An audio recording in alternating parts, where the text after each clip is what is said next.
let's go and move forward with the keynote presentation tonight. Tonight's topic is how to get a deal funded. And we're actually going to break up this topic into two separate categories. We're going to talk about how to get a deal funded that might be your first deal. So you're just looking at for one private money lender, one hard money lender, one friend, family, etc. Or, excuse me, and in addition to that, we're also going to talk about how to get a deal funded for a larger project, like for example, a commercial project. And I'm going to break down these two presentations separately because some of you guys are here just saying, I just want to do my first deal. I just want to understand how this works just to get that first deal done. And others of you are saying, I want to buy an RV park or a mobile home park or an apartment building or do something else. So we'll address it from both of those aspects tonight. So first off, when you create a deal package, when you send a deal out for another investor to look at for funding, it's got to be thorough, it's got to be complete, it's got to be well done. And the reason why I say that is occasionally, and I fund a lot of deals, we've got about $3 million in loans out to other investors right now for deals that we're funding on their behalf. And I've gotten many requests for funding over the years, and sometimes I get a request that's just a text message, hey, I'm closing tomorrow, can you wire $300,000 to the bank, it's on such and such street. Really? Really? Really? Are we not met? Like, where's my spreadsheet, right? Where are my pictures? Where are my prompts? Where are my bids? So please, guys, be thorough. I'm like, Jim, you think I'm kidding? I'm not. You think I'm kidding? I'm not. So just make sure you've got all the good information that a lender will need to make a decision on the property. So what are those things? Really, when I'm looking at doing a loan to someone, I just want to verify all of the information that they've given me, right? I don't want to have to recreate the wheel and do all of my analysis and due diligence from scratch. I want to make sure that you've done your homework, because a lot of times what I find is if a new investor, if all they've really put together is, hey, I need funding on this deal, usually I find that they haven't done their homework. Homework consists of getting the ARV, homework consists of getting the repairs, homework consists of getting the title report and getting everything done. So really know your investor, know your lender, know their expectations. The more professional your deal package is, the more complete your deal package is, the more likely you'll actually be able to get it funded. So at a minimum, what I want to see, what any lender wants to see is, give me what you think the value of this property is going to be after all the repairs are made. Give me all the repairs that you think we are going to have to make to ensure that it hits that ARV number, and make sure it goes through the formula. What formula am I talking about? I can't hear over the chip crunching. So guys, just in case you haven't noticed, we've got some chips and dips and some other fun stuff back there. This is all for you guys to snack and have a little appetizer on. You won't disturb me if you go grab some. You won't disturb me if you have a little dinner here tonight. All I'll ask is that while you're in the back of the line, just please no talking because I'm easily distracted. So, guys, getting back to this, what is the real estate investor formula?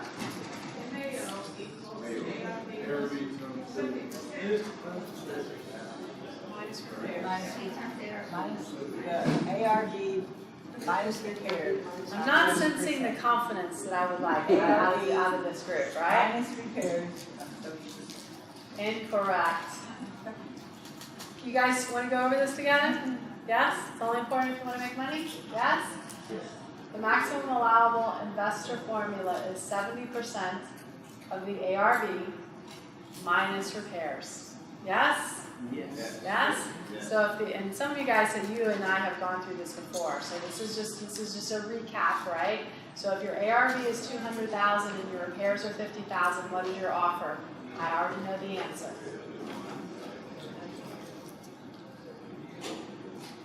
This is not rocket surgery. We can do this together. How much is repairs? ARV was $200,000. $200,000 times 70% is $140,000. Minus the $50,000 in repairs, means 90 is your maximum allowable offer formula. Everybody got that? Yes. 70% of $200,000 is $140. 140 minus the 50,000 unit for repairs means your maximum allowable offer is $90,000. Yes, yes, good. So I want to make sure that you've gone through that, and I want to make sure your numbers match that formula. Sometimes I'll see people who will say, yeah, I know, well, they may not even say, yeah, I know the offer amount should be 90, but I've got this thing under contract for 120. What do I know about your deal? All of your profit is, I mean, not all of it, but probably 2/3 of your profit is gone. On average, if you use that formula, you'll make somewhere between 10 to 15% of the ARV in profit. 10 to 15% of 200,000 is somewhere between $20,000 and $30,000. So if you're overpaying by $20,000, that tells me your profit's going to be somewhere between $0 and $10,000, right? Is it important for me to know that?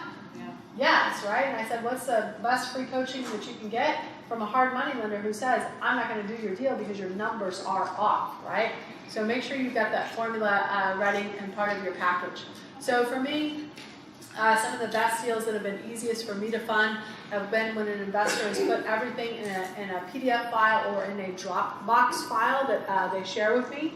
So usually what I'm looking for in there is subject property pictures, subject property videos, so that I know what I'm looking at in terms of what kind of remodel this property is going to need. I'll also want an analysis file. I want to look at the numbers. For me, to this day, 13 and a half years later into investing, I still always do a best case, worst case, most likely case on every single deal that I look at.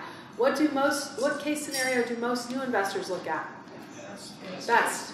Best case on steroids, right? They look at the best ARV and they look at the lowest repair number, right? So I don't want to see that because that tells me that you have not, you're new.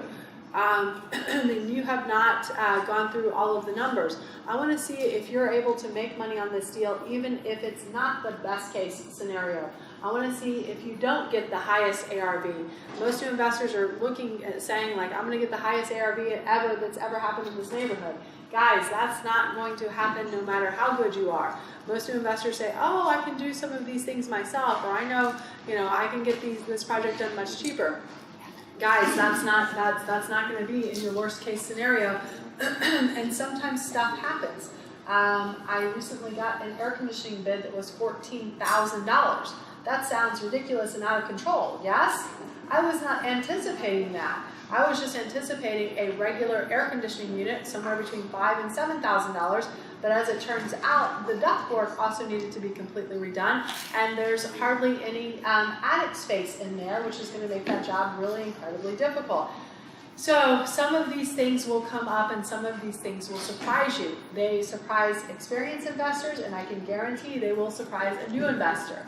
You also want to go through what the key points of the deal are. Again, ARV, repairs, your offer formula, your purchase price, the project timeline, how long it's going to take you to do this deal. I have had an investor approach me and they didn't have any money and they said, I want you to fund this deal for me. And I said, well, how are you going to, if you don't have any money, how are you going to fund the rehab? Because they only asked me to loan on the purchase. And they said, well, this is a really hot market over here, so by the time that I finish the rehab, I'm going to finish the rehab before my first payment to you is due. And it was like a $50,000 rehab, right? My first payment's going to be due in 30 days, right? And then they're going to make the contractor wait 30 days until they sell it. And it's like, well, what about marketing time, right? What about time that you're under contract, that you're not, you don't have any money, you're just waiting and hoping that your buyer's going to close. So really understand that project timeline as well as the exit strategy. I want a description of the area, what types of homes are going in over there, what is the other investor activity over there. I want to see contractor bids. I want to make sure that you've done your due diligence. I want to look for the detail in terms of the scope of work in that contractor bid to make sure that it encompasses everything that it's going to take to get to that ARV that you told me that you were going to get. I also want to look at the comparative market analysis. I want to look at the actual comps, and I'll show you what I mean when I say that. So when it comes to doing the CMA, I want you to go back 6 months. Sometimes there will be special issues where you'll only need to go back 3 months because there's a lot of activity there. Sometimes there are special issues where you may have to go back a year because there's not as much activity there. I want a roll-up of the entire area, which is what we call, what realtors call our quick CMA. But I'll also want to look at some of the specific comps and get the actual breakdown in terms of pictures of what those specific comps look like, because I want to make sure that, again, your repair estimate is in line with what these other properties look like in terms of what they've done on their property, so I know that your numbers are good. I also want a map of the area, and I want to take a note of what the months of inventory are and what the days on market are. Now in this market, days on market are really, really fast. Months of inventory are really, really low. But guys, I have invested in good markets, down markets, long sideways markets, and good markets again. And I can promise you what is to come is not that we're going to stay in this good hot market forever, but that we will be in a down market again, that we will be in a flat market again, that we will be in an up market again. And you need to understand some of these concepts that don't come into play usually as much in an up market, but will definitely come into play as the market reaches that tipping point and goes over into a down market, which will happen. So let's say, for example, you're looking at a property in this I-35 and 290 area, just east of I-35, right? And so if you just said, hey, I just want to look at all the properties over here in this zip code, you might show all these little dots right here. But you may say, I want to get a little bit more specific than that because my subject property is over here and I don't want to take any of the comps from over here. So you may use the polygon drawing tool in the MLS to really narrow down to make sure you've got good comps, that they are really in the area and of the type of home that you are looking to do yourself. Also want to get what we're able to do in the MLS is do what we call a quick CMA. So the quick CMA will break out the active properties, will break out the pending properties, and break out the sold properties. So from here, it'll also summarize the sold properties into a min, max, average, and median in terms of what these houses are selling for, the roll-up of these properties. I'm going to look to see that you're somewhere around the average. If you are significantly above the average, man, you better be doing the best remodel of your life, right? Because usually what I've found is that most new investors say, I'm going to get the top of the market, and most new investors do not get the top of the market. And if that's your strategy, you better have a backup plan because sometimes things go, unfortunately, terribly wrong. And I don't mean to sound like, Debbie Downer. I'm sure you're thinking like, well, where's the cheerleader? Like I want like the, there's so much money. Guys, there's so much money to be made, but there's also a lot of money to be lost if you do it wrong and if you don't do your analysis and due diligence. Guys, you make your money on the buy. If you buy that property right and you manage that property right, you will make money on the back end. But if you don't buy it right, you're gonna be digging out of a hole right from the beginning, right from the start of that project. So guys, you are made or broken on this analysis and due diligence, so you need to make sure you do it very thoroughly. This is an example of wanting to get more detail on some of the, so we looked at about 19 comps back there, right? So you may say, well, this house right here, this is my comp. So if this house is your comp, I'm going to want to see what are they doing inside of that comp, right? What do those kitchens look like? What do those bathrooms look like? What does that flooring look like? What do the detail in terms of the agent description look like? Does it say it just got a, sometimes you can't tell looking at the pictures if it has had a complete remodel or just sort of a cosmetic remodel. Most of the time they're not taking a picture of the new Carrier or Train air conditioner that is out back, right? Most of the time you can see the windows have been replaced, but you don't know maybe necessarily the quality of those windows, right? Some of the agent remarks will give you some detail as to some of the other stuff that might be behind the scenes that's also been updated and replaced on this.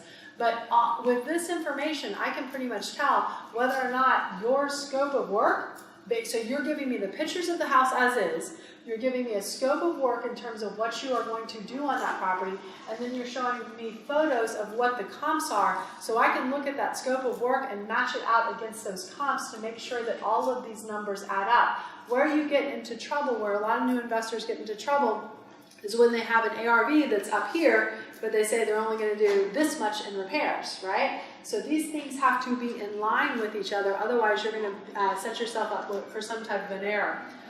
Some special considerations, especially here in the Austin area, historical district, and even on top of historical district, there are a lot of neighborhood overlays. I know several investors and several builders who will not do anything in Hyde Park because of the neighborhood overlays in Hyde Park.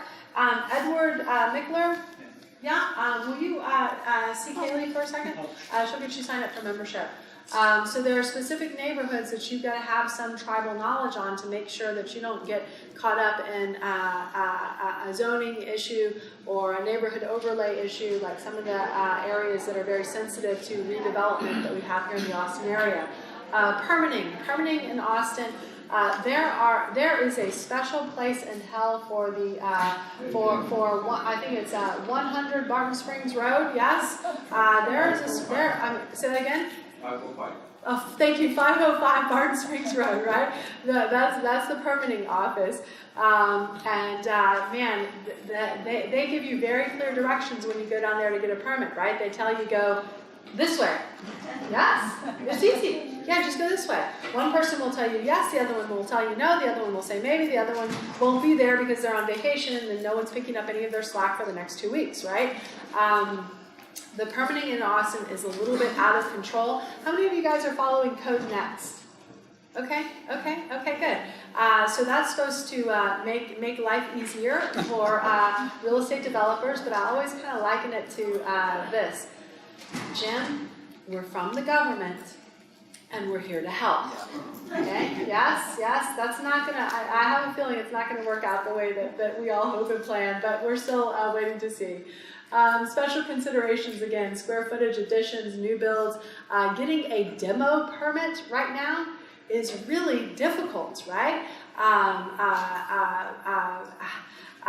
You've got to go through more steps now than you had to before, and it takes much longer now than you had to before. And there are all these layers and extra levels of review. So definitely watch out for that, especially, and also watch out if you're having to tear down an existing house. Sometimes those demo permits don't happen as fast as you would like. And then of course the floodplain, right? This is a special consideration here in the Austin area because there are so many areas of Austin that are in the floodplain. And I will tell you guys, please be careful when you look at a survey that a homeowner gives you. If that survey is more than like 2 or 3 years old, and that there's a possibility that survey may be out of date in terms of what FEMA flood zone that property is in. So we all want our properties to be in FEMA flood zone what? What? X. Okay? You don't want it to be in the 50. You don't want it to be in the 25. What will the city not allow you to do if you are in the 25-year floodplain? Anything. Okay? They won't even let you like park a trailer there. I talked to one investor who bought a property at auction, and it was a tax auction because they had heard from some traveling out-of-state guru, like, this is so easy, right? And they bought this property at tax auction. They didn't figure out until after they bought it that it was in the 25-year floodplain, and didn't figure out until after they did that it was not permittable in the city of Austin. So basically they're just sitting on owning a piece of property that the city taxes them on, that the county taxes them on, but the city won't let them do anything on it, right? Now what can you do if the property is in the flood zone? What's the next step that you want to take as a real estate investor? Run away. Who said that? Norman? Send it to me first, because I'm going to do an elevation certificate. Because what I'm looking for here is the house in the flood zone. or is it just a part of the property that's in the flood zone? There's different requirements in terms of getting flood insurance, whether a property's in based on the elevation certificate. So if that property is you know if the structure is out of the floodplain, that's what you want to look for. And when they do that elevation certificate, they'll be working through determining that. So for me, what do I look for in terms of closing requirements when I'm lending to another investor?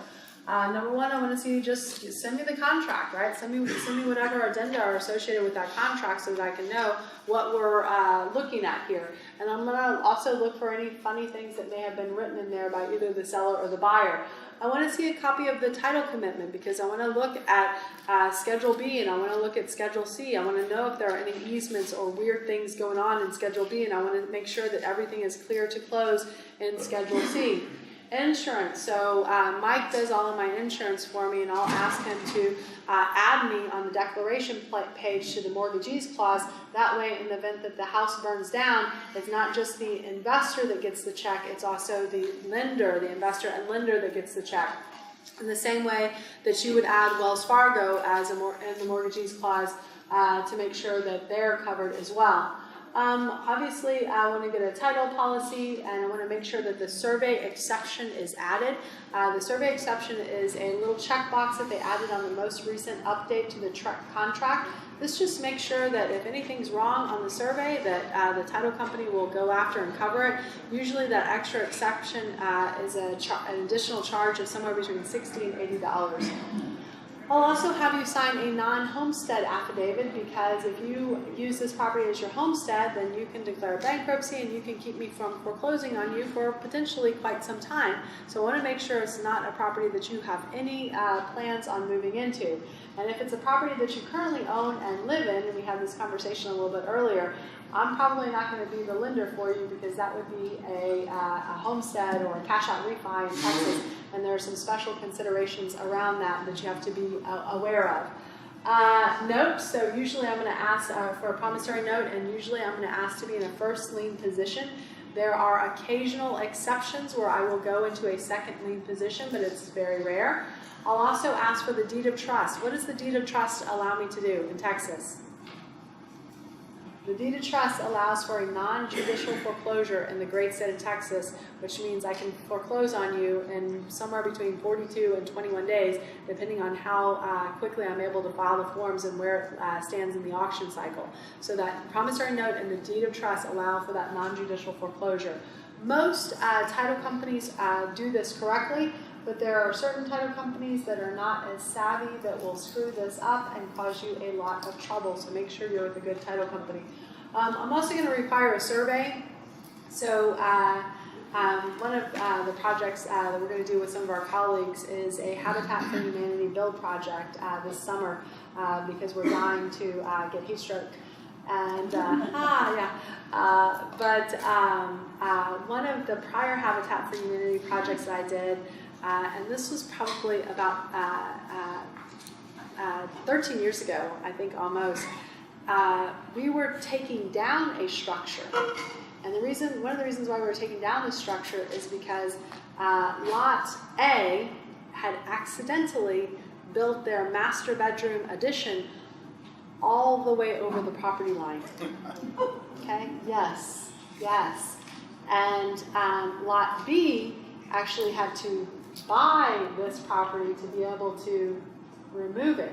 So does funny stuff happen from time now again, especially with, I've purchased properties in East Austin that have had a fence line that looked like this, but when you got the survey says, no, it should have been like this, right? And then there's all of this discussion about what happens here, right? So definitely want to look at that, and also obviously for the floodplain information as well. So for the deal package, I also want to know what you're looking for. What's the amount of funding that you're looking for? So some people will say, I need the funding money for both the purchase price as well as the rehab. Some people will say, well, I've got the renovation money, I only need the purchase price. Some people will say, well, I've got the renovation money and some down payment for that property, so I only need a portion of the sales price. So be clear about what that is. And also be clear about what the closing date is. For me, I will occasionally do rehab funding as well, so I want to know what that draw schedule is going to be like. Usually I can cut checks within about 24 to 72 hours, and I say that because the truth is, in our office, we only cut checks on Wednesdays, so everyone who invoices me always knows the checks are cut on Wednesdays. That's when everybody can come and grab them. But I also want to know what the draw schedule is so that I know when this money is going to be going out. And sometimes we'll do additional partnering on deals, not just the actual funding. So sometimes people will say, well, I want someone, I've never done this before, and I'm a little nervous about this. So there's opportunities for funding and partnering as well.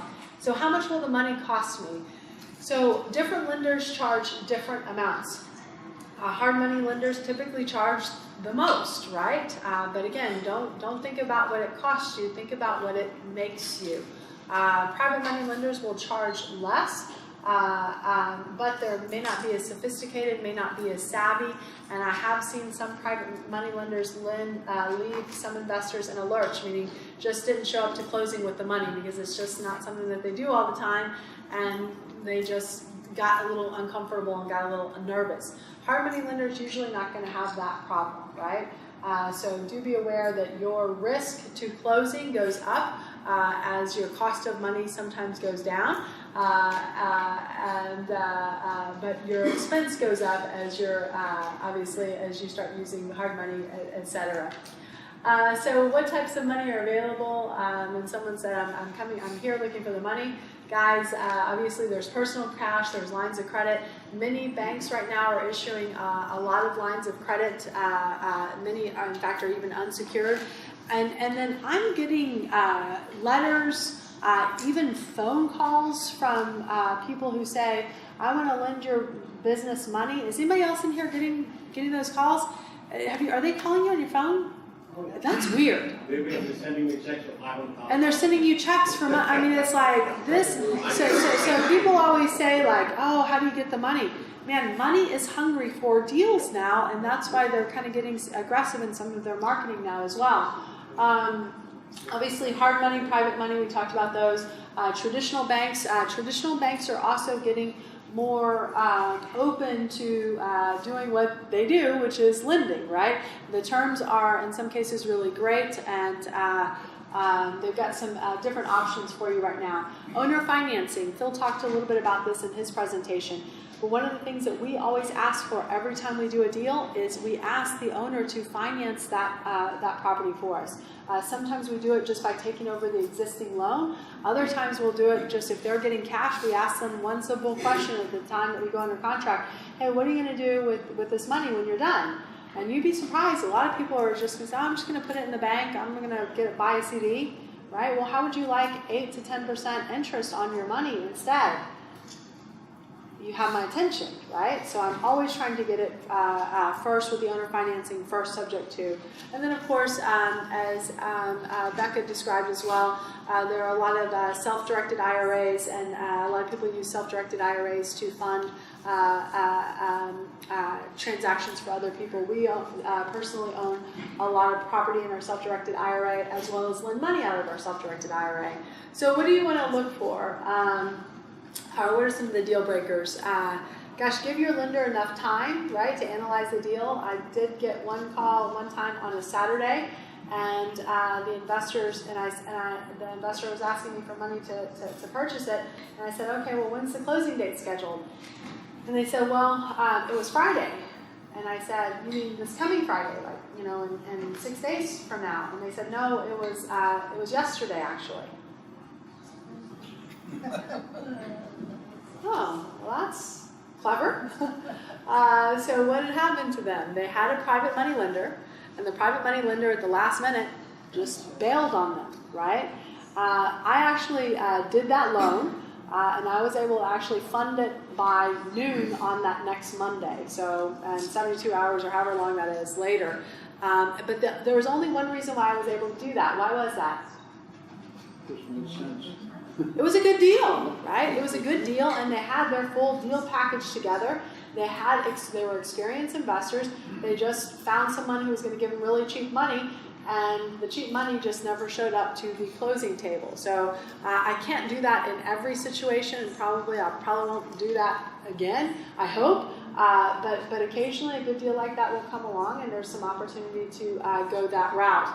But do give the lender enough time to evaluate that deal and make sure it's a good deal. And then I said earlier, does anyone here want free coaching? And everyone said yes. And I said, take your deal to a hard money lender, right? If your hard money lender says no, or if your hard money lender says, I'll fund the deal, but I need you to bring another $20,000 to closing, they want you to have skin in the game because you've overpaid for it, right? And the deal's too tight, and they want to make sure that they don't lose money, right? So look for that as a warning sign that might say that you don't have your numbers right, you don't have your deal together very, very, very well.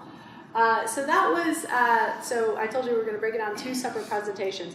That was the raising capital for one deal or for your first deal. Now we're going to break it out into raising capital for raising massive amounts of capital. And this is where I get to say, I'm not an attorney, I'm not a CPA, I'm not a financial planner, I'm not an SEC attorney, that falls under the attorney thing, but for the next couple minutes I'm going to be talking about stuff that our SEC attorney has told us in terms of when we have used him to raise capital for our personal deals. So this is going to be some lessons learned from some of those prior capital raises. And the way that I've broken this out is I've got a list of things that successful investors do and a list of things that basically successful investors never do. So we're going to talk about what I want to see you guys do. First off, again, I'm not an attorney, but I highly recommend you get an attorney on your power team. And you will have specialized attorneys for specialized situations. So we, for example, have multiple different types of attorneys. We have an attorney that helps us with our entity formation. We have an attorney who helps us with any landlord issues that we have. We have an attorney that does all of our closings for us, right? We have an attorney that helps us when we want to raise capital. So first off, I would recommend get a great attorney on your power team. There's a local attorney here in Austin. His name is Roland Wiederanders. Don't ask me to spell it. I typed it up there at the front, so I never have to spell it. Wiederanders is German for hard to pronounce and impossible to spell. So don't. If you're interested in it, you take it slowly down. There is only one. That is a good thing. But he's one of the great SEC attorneys in town, and he will get you started on the right side of the law. And so something else that successful investors do. So successful investors will qualify their investors. So what does that mean? What does that mean? How does that process go? Chris, how long have you been coming to our meetings? Oh, I don't know, maybe a couple years? A couple years. Do you and I know each other? I don't think so. You don't think so? Harold, so I couldn't just come up to you, walk up to you and ask you like, hey, can you loan me about $1 million? No. No. I would not. Harold, how long have you and I known each other? 2009. So eight years, yeah? 8.5 years. So I could come up to you, right? Because I know you pretty well, and if I've kind of taken you through a qualification process, I can say, hey, Harold, I'm looking to raise money on a deal. Would you be interested, right? Because we have that pre-existing relationship. I've seen a lot at the meetings, but we've never had coffee together. Harold has been to my house, right? Harold and I have had beers and food together, right? So if you have broken bread with somebody, man, you're creating that pre-existing relationship. If you just ate some of the chips and dips that I have in the back, I should not qualify you, right? Okay, so this is how I want you guys to think about it, because I do see some investors who will come up in front of like a real estate investor association meeting and say something like, hey, I'm raising $10 million, 20% guaranteed returns. If you want my card, call me. What did you just say? You can't say that. Unless you're Bernie Madoff. But you have to be careful with the things that you say and who you say them to make sure that you've got that knowing them, and actually it's going even further than that, having that pre-existing relationship. Successful investors disclose what they're doing with the money. So this actually came from our attorney, where he said he's helped investors kind of get out of trouble when they've told their investor, hey, I'm raising capital to buy a 250 apartment unit in Dallas, Fort Worth. And then 6 months later, you found out that I bought 8 gas stations in Arkansas. You did what? Wait, no, you said we were gonna do apartment buildings, not, but this is still a great deal over here. No, tell them what you are going to do with your money and do that with their money. Always work with an accredited investor. What's the standard for an accredited investor? You have to have a $1 million net worth exclusive of your homestead, right? Because they found that too many people in California had $1 million house and no net. That was it, right? So it used to be associated with not just your net worth in terms of stocks, holdings, etc., but also it used to be associated, you could include what the value of your homestead there too. Now they took that out to make sure that you're dealing with a more sophisticated accredited investor. If you do not yet have $1 million net worth, but you are single and you're making at least $200,000 a year, you qualify. Or if you are married and each of you combined make at least $300,000 a year, you are qualified as an accredited investor. So successful investors who are doing these capital raises will make sure that that person is an accredited investor. Some people will go as far as asking for tax returns. Some people will go as far as asking for bank statements. Some people will get letters from some of these folks' attorneys to verify that they're dealing with someone who is an accredited investor. An accredited, sophisticated investor means that they are qualified to take a risk to invest in something like this, knowing what? What's the risk? It's everything. It's everything. So they don't want to see someone who only has $50,000 to their name risking everything and not being able to get a return on that. You can hold on my calls. It's good. Just tell them I'm in a meeting. Oh, okay, good. Successful investors follow U.S. federal and state, what we call blue sky rules. We'll talk about that actually a little bit more in the next slide. But the idea here is there is a special form when you sell a security. It's called Form D. And they say that Form D has to be filled out and filed within 15 days of your first sale. Okay? I might suggest that you fill that out and file that before your first sale. And how do they define a first sale? They define the first sale as you giving me a check. Like that is defined as a sale. Whether you cash that check or not, the date that you get that first sale or the date that you get that first check is when that time frame starts to start. Oh, this last one's kind of interesting because not everybody realizes this. Not only do you have to comply with the rules, the state rules from the state that your investment is physically in, or from the state that you physically live in, but you also have to comply with the rules of the investor's home state. So if you have a project in Texas and you live in Texas, when you're bringing in investors from Oregon, you've got to follow the rules and comply with the rules that are also in that state as well. Successful investors also follow SEC Rule 10B-5, which prohibits any act or omission resulting in fraud or deceit in connection with the purchase or sale of a security. I talked to an investor, about 3 years ago. She was a doctor, very sharp, very sophisticated. She met another investor, not at, thank God, not at my real estate club, but at a real estate event that I'm not going to say who it was, but a training that another real estate guru, if you will, put on. And the person that she met was a very smooth talker and said, "Hey, I'm buying this apartment complex and I'm looking for $500,000. Would you be interested in funding that?" And she said yes. And she wrote him a check. And she didn't get any of, there's a lot more stuff we're going to go over. She didn't get any of this stuff. That was about 5 years ago. And I don't think she's ever going to see that again. And there's no paperwork signed, no nothing. So guys, please, it sounds like, well, duh, but sometimes, people are, smooth, I know what you're thinking, Shanoa, you are a smooth talker. I've stuttered 15 times up here tonight, right?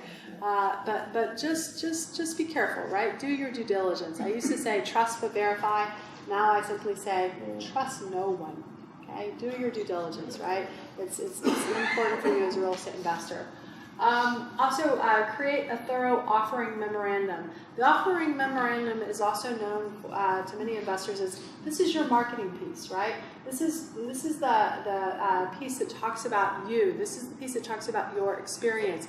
This is the piece that talks about what you are going to do with the money that you are raising, right? So make sure you get that out to the investors before they write you that check. This performs not just as a marketing piece, but also as an insurance policy against an investor who says, well, I thought you were buying apartment buildings, and no, the offering memorandum clearly said that I was going to buy gas stations in Arkansas, right? So that's a protection for you. That's your insurance policy there.